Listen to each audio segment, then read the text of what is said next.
Le procès de 4 jeunes néo-nazis se poursuit devant la cour d'assises pour mineurs spécialement composée. Cette cellule, démantelée en 2018, avait pour projet de s'attaquer à plusieurs cibles, dont le CRIF. L'antisémitisme est l'une des motivations des accusés. Le compte-rendu d'audience pour RCJ par Laurence Goldman.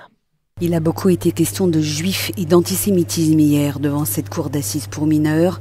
L'un des membres du groupe, 14 ans au moment des faits, déjà condamné par la justice, a été longuement interrogé en visioconférence.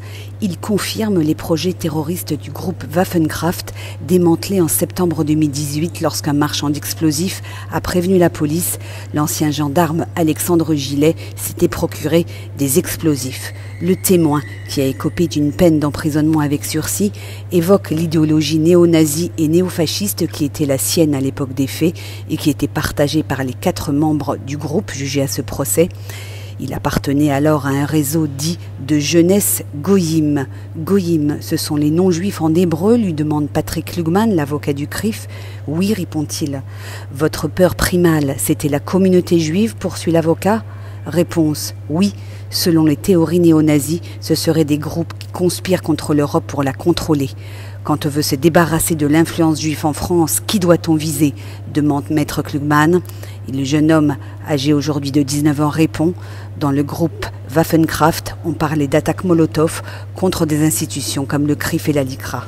Et l'interrogatoire des accusés a débuté donc hier après-midi. Gauthier Faucon, 20 ans en 2018, comparé libre.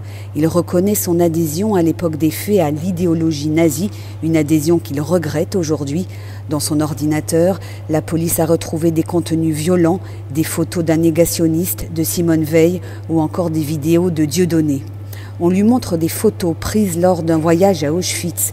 Celui qui se faisait appeler Panzer sur le groupe Waffenkraft pose sur les voies ferrées de l'ancien camp d'extermination, faisant un mouvement de bras équivoque qui fait penser à une quenelle. Interrogé sur son geste par le président, le jeune homme répond « C'était un geste irrespectueux ». Le bras tendu vers le ciel ne vous fait pas penser à un autre salut, lui demande le président. « Je n'ai pas la définition », répond-il laconique.